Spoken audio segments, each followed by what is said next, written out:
Hello everyone. Today my topic is KYC.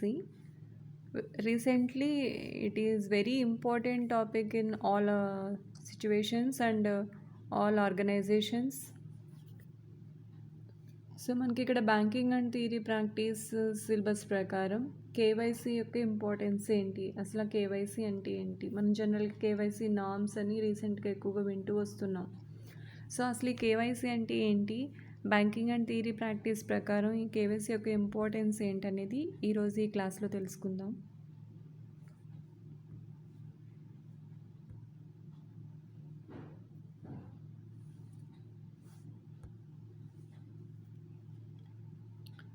First of all I said KYC.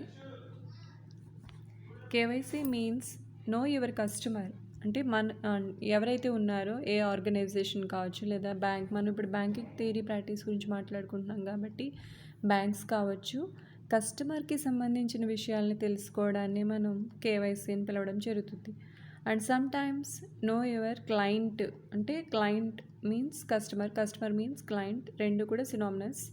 So వాళ్ళకు సంబంధించిన వ్యక్తులకి సంబంధించిన ఇన్ఫర్మేషన్ని తెలుసుకోవడాన్ని మనం కేవైసీ అని పిలవడం. KYC or KYC check is the mandatory process of identifying and verifying the identity of the client when opening an account and periodically over time.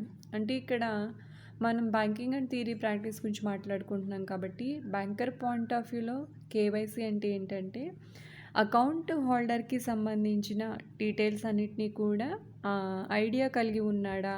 అంటే account open చేసేటప్పుడు ఖచ్చితంగా మనకి కొన్ని ఫార్మాలిటీస్ ఉంటాయి. సో ష్యూరిటీ ప్లస్ మనకి first అసలు account open చేయాలంటే కనుక బ్యాంక్లో అప్లికేషన్ని మనం ఫిల్ చేయడం జరుగుతుంది. సో మనం ఓవరాల్ ఇన్ఫర్మేషన్ అంతా కూడా అక్కడ ఫిల్ చేయాలి. సో మన నేమ్ ఏంటి, అసలు మనం ఏం చేస్తాము, ఏ ప్రదేశంలో నివసిస్తున్నాము, ఎక్కడ ఉంటాము, ఏ ప్రాంతానికి చెందిన వాళ్ళము, సో ఇలా మనం బ్యాంక్ నుంచి ఎటువంటి సర్వీసెస్ ఎక్స్పెక్ట్ చేస్తున్నాము, ప్లస్ మనం అంటే ఏంటి తెలిసిన వ్యక్తి ఒకరు ష్యూరిటీగా సైన్ చేస్తే, అంటే ఆల్రెడీ ఆయన ఒక బ్యాంక్ అకౌంట్ హోల్డర్ అయి ఉండాలి.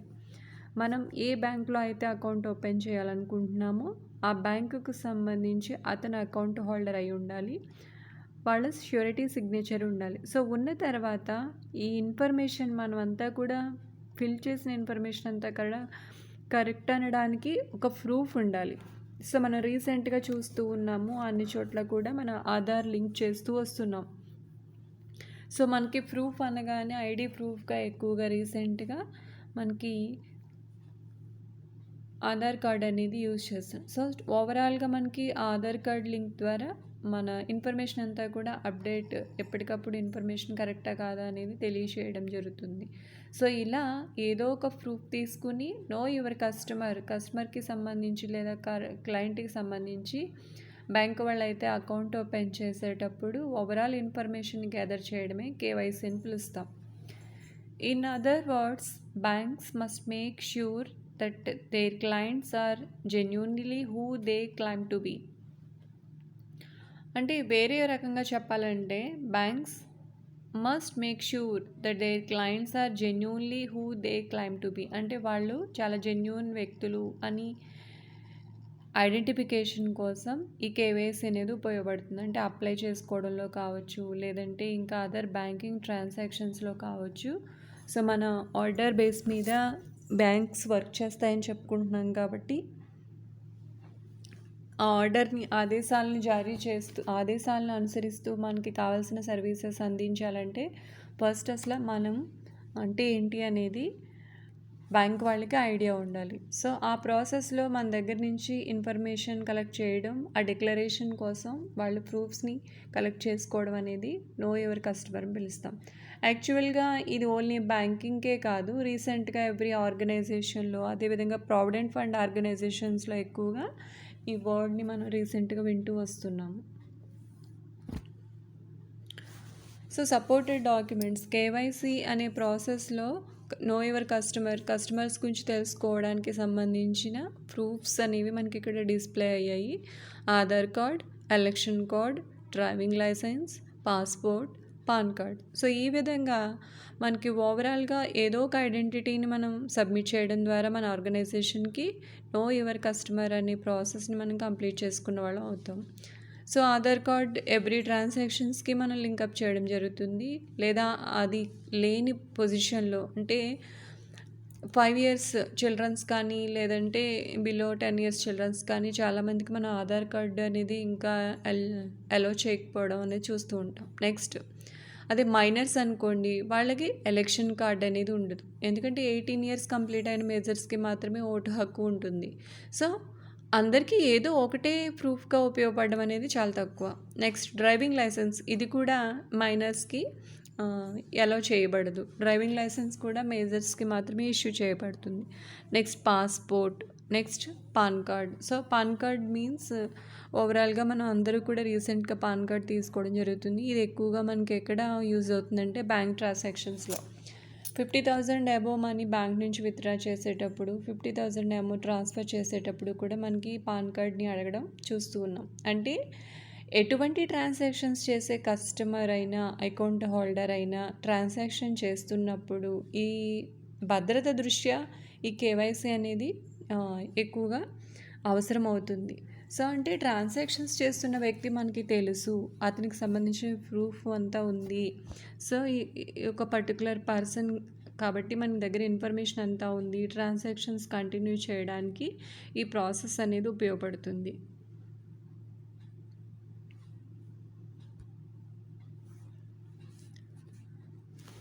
Banks may refuse to open an account on her business relationship if the client fails to meet minimum KYC requirements. ఖచ్చితంగా అకౌంట్ ఓపెన్ చేసేటప్పుడు మన అప్లికేషన్లో ఫిల్ చేసే డీటెయిల్స్తో పాటు సో వాళ్ళకి అడిషనల్ ఇన్ఫర్మేషన్ అంటే మనం స్టార్టింగ్ క్లాస్లో చెప్పుకున్నాము 4th యూనిట్లో బాండింగ్ రిలేషన్షిప్ అని చెప్పి, అంటే బ్యాంక్ వాళ్ళతో సక్రమంగా వ్యవహరించడం, వాళ్ళతో రిలేషన్షిప్ అనేది సక్సెస్ఫుల్గా ఉండాలి అంటే కనుక వాళ్ళ ఆర్డర్స్ అన్నిటి కూడా మనం ఫాలో అవుతూ ఉండాలి. సో మనం అన్నీ ఫుల్ఫిల్ చేసినప్పుడు, వాళ్ళు మన గురించి అన్ని వివరాలు తెలుసుకున్నప్పుడు ఫర్దర్గా మన ఆర్డర్స్ని వాళ్ళు ఫాలో అవుతూ మన ఆదేశాల ప్రకారం మనకి డిఫరెంట్ టైప్స్ ఆఫ్ సర్వీసెస్ని ప్రొవైడ్ చేయడం జరుగుతుంది.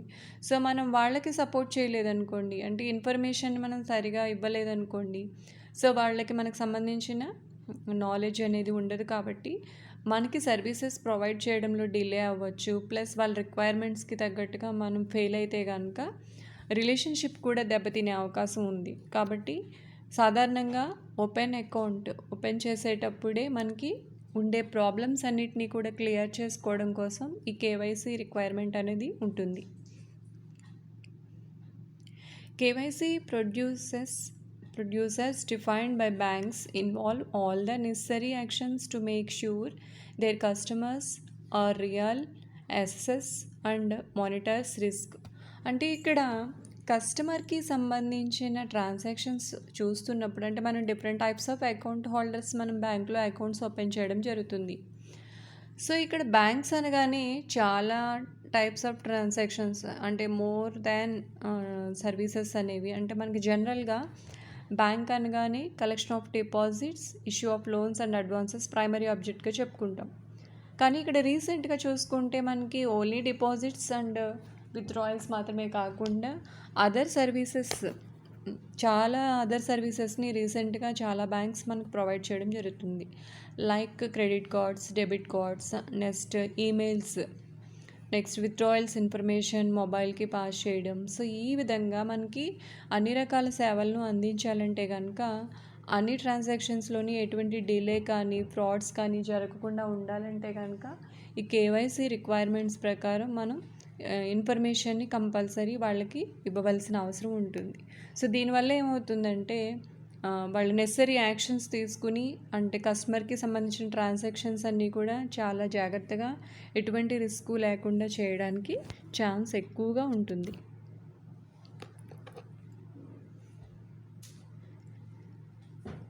సో ప్రాసెస్ ఎలా ఉంటుంది, కేవైసీ ప్రాసెస్ అనేది ఎలా ఉంటుంది, కేవైసీ ఏ సిచ్యువేషన్లో మనకు అవసరం అవుతుంది అనేది చూద్దాము. These processes help prevent and identify money laundering, terrorism financing and other illegal corruption schemes. ఎందుకు ఈ కేవైసీ అంటే జనరల్‌గా మనకి మనీ లాండరింగ్ అంటే డబ్బులకి సంబంధించిన మోసాలు జరగడం జరుగుతూ ఉంటుంది. అంటే అకౌంట్స్‌లో మనీ విత్‌డ్రా చేయడం కావచ్చు. ఫేక్ పీపుల్ అకౌంట్ ఓపెన్ చేసినప్పుడు వాళ్ళకి సంబంధించిన సపోర్టెడ్ డాక్యుమెంట్స్ సాధారణంగా తీసుకోకుండా అకౌంట్ ఓపెన్ చేయడం అనేది జరగదు. సో, ఒకవేళ వన్స్ ఒక ఇన్ఫర్మేషన్ తీసుకున్న తర్వాత చేంజ్ అవ్వచ్చు. మనం చూస్తూ ఉంటాం. రెగ్యులర్‌గా అడ్రెసెస్ చేంజ్ అవుతూ ఉండడం, ఆహ్, ఫేక్ సంబంధించిన అంటే మోసపూరితమైన డాక్యుమెంట్స్ని సబ్మిట్ చేసి ఫ్రాడ్ చేయడానికి ప్రయత్నించడం చూస్తూ ఉంటాం. సో మనం రీసెంట్గా చాలాసార్లు న్యూస్లో వింటూ ఉంటున్నాం. బ్యాంక్ నుంచి లోన్స్ తీసుకుని ఎస్కేప్ అవుతూ ఉండడం, విదేశాలకు వెళ్ళిపోతున్నారని చెప్పుకోవడం, ఇవన్నీ వింటున్నాం కదా. సో ఇలా జరగకుండా, మోసాలు సాధారణంగా జరగకుండా ఉండడానికి ఆ వ్యక్తి యొక్క ఐడెంటిటీ అనే దానికోసం. Next terrorism. మనకి జనరల్గా ఈ కేవైసీ అనేది ఇక్కడ చాలా బాగా యూజ్ అవుతుంది. అంటే ఆ వ్యక్తి ఏ ప్రాంతానికి చెందినవాడు, ఎక్కడివాడు, ఏ దేశం నుంచి ఇక్కడికి వచ్చి మనకి ఇలా చేయడానికి ట్రై చేస్తున్నారు, ఇలాంటి డీటెయిల్స్ అన్నీ తెలుసుకోవడంలో కూడా నెక్స్ట్ ఈ కేవైసీ ప్రాసెస్ అనేది ఉపయోగపడుతుంది. నెక్స్ట్ ఫైనాన్స్ బిజినెస్ అంటేనే రిస్క్ ఎక్కువగా ఉంటుంది. నెక్స్ట్ అలాగే ఫ్రాడ్స్కి ఛాన్సెస్ ఎక్కువ ఉంటాయి. అలాంటి ఫ్రాడ్స్ ఏమీ జరగకుండా ఉండడానికి, అవన్నీ కూడా రెడ్యూస్ చేయడానికి ఈ కేవైసీ ప్రాసెస్ అనేది ఉపయోగపడుతుంది. అదర్ ఇల్లీగల్ కరప్షన్ స్కీమ్స్, ఇంకా వేరే ఇతర చట్ట వ్యతిరేకమైన కార్యకలాపాలు ఏమైనా జరుగుతూ ఉంటే కనుక వాటన్నిటిని నివారించడానికి ఈ కేవైసీ ప్రాసెస్ అనేది చాలా బాగా ఉపయోగపడుతుంది. KYC process includes ID card verification, face verification, document verification such as utility bills as proofs of address and biometric verification. అంటే మనం చూస్తూ ఉంటాం. సో ఈ వెరిఫికేషన్ ప్రాసెస్లో చాలా రకాల వెరిఫికేషన్స్ జరుగుతూ ఉంటాయి. ఫర్ ఎగ్జాంపుల్ మనకి ఆధార్ కార్డ్స్ ఇష్యూ చేసేటప్పుడు వెరిఫికేషన్ ఏంటంటే I verification. So I verification ఒక వ్యక్తి యొక్క కన్నుని మనకి తీసుకోవడం ద్వారా, అంటే కెమెరా ద్వారా మన కన్నుని తీసుకోవడం ద్వారా, నెక్స్ట్ అలాగే ఫింగర్ ప్రింట్స్ తీసుకోవడం ద్వారా మనకి ఆ ఆధార్ కార్డ్స్ ఇష్యూ చేయడం జరుగుతుంది. సో మన ఎంతమంది వ్యక్తులు ఉన్నప్పటికీ కూడా లక్షల్లో ఒకరి వేలిముద్రలు పోలిన వేలిముద్రలు వేరే వాళ్ళకు ఉండవు. అలాగే ఐస్ కూడా డిఫరెంట్ టైప్స్ ఆఫ్ ఐస్ అనమాట. సో అలా ఈ ఫేస్ వెరిఫికేషన్ అనేది ఫ్రాడ్స్ రెడ్యూస్ చేయడంలో, ఆ వ్యక్తి ఎవరనేది ఐడెంటిఫై చేయడంలో యూజ్ అవుతుంది. నెక్స్ట్ ఐడి కార్డ్స్, అవి ఏమైనా కావచ్చు. మనం ఇందాక చెప్పుకున్నట్టు ఎలక్షన్ ఓటింగ్ కార్డ్స్ కావచ్చు, లేదంటే మనం జాబ్ చేసేటప్పుడు ఏదైనా ఒక ఆర్గనైజేషన్లో మనకి ఇష్యూ చేసే ఐడి కార్డ్స్ కావచ్చు. ఫర్ ఎగ్జాంపుల్ మీకు బీకామ్ స్టూడెంట్స్ కదా, సో ఏదైనా కాలేజ్కి సంబంధించిన ఇష్యూని ఎగ్జాంపుల్గా తీసుకున్నాం అనుకోండి. సో మీరు ఏ కాలేజ్కి చెందిన వాళ్ళు, సో ప్రతి ఒక్కరికి కూడా ఐడి కార్డ్ ఇష్యూ చేయడం జరుగుతుంది. నెక్స్ట్ ఏ కాలేజ్కి చెందిన వాళ్ళు ఐడెంటిటీ వచ్చిన తర్వాత ఏ class, BCom or BSc or BA, so ఇలా మనకి ఏ గ్రూప్కి చెందిన వ్యక్తి అనేది తెలుసుకోవడం కోసం ఐడి కార్డు ఉపయోగపడుతుంది కదా. అదేవిధంగా బ్యాంక్ ట్రాన్సాక్షన్స్లో కూడా ఏదైనా ఒక ఐడి ప్రూఫ్ వెరిఫికేషన్ అనేది ఉంటుంది. Next documents verification. For example మీరు లోన్ ఎక్స్పెక్ట్ చేస్తున్నారనుకోండి బ్యాంక్ నుంచి, మనం లోన్ తీసుకునేటప్పుడు సపోర్టెడ్ డాక్యుమెంట్స్ అన్నిటినీ కూడా బ్యాంకుకి సబ్మిట్ చేయాల్సి ఉంటుంది. సో బైక్ లోన్ తీసుకోవాలనుకుంటున్నారు for example. So bike loan తీసుకోవాలనుకుంటున్నప్పుడు స్టార్టింగ్ స్టేజ్ ప్రాసెస్ ఏంటంటే, మనం ఒక షాప్కి వెళ్ళి ఆ డీటెయిల్స్ అన్నిటిని వాళ్ళతో ఫిల్ చేయించుకుని డిక్లరేషన్ చేసిన తర్వాత వాటిని మనం బ్యాంకుకి సబ్మిట్ చేయడం జరుగుతుంది. సో మనం ఎవరి దగ్గర అయితే పర్చేస్ చేయాలనుకుంటున్నామో వాళ్ళకి బ్యాంక్ మనీ ఇష్యూ చేయడం జరుగుతుంది. అంటే డైరెక్ట్ వాళ్ళకి చెందేలాగా చెక్ ఇష్యూ చేయడం జరుగుతుంది. సో మనం బండి తీసుకొచ్చిన తర్వాత ఆ బండికి సంబంధించిన డాక్యుమెంట్స్, ఒక కీ కూడా మనం అక్కడ సబ్మిట్ చేయాలి. నెక్స్ట్ అదే హౌస్ లోన్ తీసుకోవాలనుకుంటున్నారనుకోండి, సో మీరు హౌస్ కన్స్ట్రక్ట్ చేయాలనుకుంటున్నారా, కన్స్ట్రక్షన్ ప్రాసెస్ ఎలా ఉంటుంది, ఆ బిల్డింగ్ ప్లాన్ ఏంటి, ఇవన్నీ కూడా బ్యాంక్ దగ్గర సబ్మిట్ చేసి వాటన్నిటినీ కూడా, అంటే ఫార్మాలిటీస్ అన్నిటినీ ఫుల్ఫిల్ చేసినట్లయితే వాళ్ళు లోన్ ఇష్యూ చేయడం జరుగుతుంది. సో ఆ లోన్ క్లియర్ అయ్యే వరకు కూడా ఆ హౌస్ డాక్యుమెంట్స్ అంతా కూడా బ్యాంక్ వాళ్ళు వాళ్ళ దగ్గర పెట్టుకోవడం జరుగుతుంది. Such as utility bills as proof of address. For example మనం ఈ పర్టికులర్ హౌస్లో ఎప్పటి నుంచి ఉంటున్నాము అని చెప్పుకోవడం కోసం మనం ట్యాక్స్ బిల్ కానీ, లేదంటే ఎలక్ట్రిసిటీ బిల్ కానీ సబ్మిట్ చేస్తూ ఉంటాం మనం కొన్ని ట్రాన్సాక్షన్స్లో. అండ్ బయోమెట్రిక్ వెరిఫికేషన్ మ్యాక్సిమం 99% రీసెంట్గా బయోమెట్రిక్ ట్రాన్సాక్షన్స్ ఎక్కువగా జరుగుతున్నాయి. మన వేలి ముద్రల ఆధారంగానే మనం ప్రతి చోట కూడా ట్రాన్సాక్షన్స్ చేస్తూ వస్తున్నాం. సో ఇలా ఏదేమైనప్పటికీ కూడా ఓవరాల్ ఈ వెరిఫికేషన్స్లో మెయిన్ కాన్సెప్ట్ ఏంటంటే నో యువర్ కస్టమర్ గురించి సంబంధించిన నాలెడ్జ్ ఉందా, సో కస్టమర్ ఎలాంటి వాడు, సో అతను ఎటువంటి ట్రాన్సాక్షన్స్లో ఇన్వాల్వ్ అయి ఉన్నాడు, ఏదైనా సమస్య వస్తే కనుక ఎలా సాల్వ్ చేయాలనడం కోసం ఇదంతా ఉపయోగపడుతుంది. Banks must comply with KYC regulations and anti money laundering regulations to limit fraud. So KYC regulations follow అవ్వడానికి కారణం మెయిన్ మనీ లాండరింగ్ ఫ్రాడ్స్ తగ్గించడం అనమాట. బ్యాంకుకు సంబంధించి ఏ విధమైన మోసాలు జరగకుండా ఉండడం కోసం. ఎవరు పడితే వాళ్ళు బ్యాంకులో అకౌంట్ ఓపెన్ చేసేస్తాము అంటే కనుక మనకి ఎటువంటి ప్రూఫ్స్ కానీ ఎటువంటి ఫార్మాలిటీస్ కూడా లేకుండా ఇష్యూ చేయడం జరగదు, అంటే ఓపెన్ చేయడం అనేది జరగదు. స్టార్టింగ్ స్టేజ్లోనే మ్యాక్సిమం ఈ కేవైసీ అనేది జరుగుతుంది. సో ఫర్దర్గా కూడా కొన్ని సిచ్యువేషన్స్ని బేస్ చేసుకుని జరుగుతూ ఉంటుంది కూడా.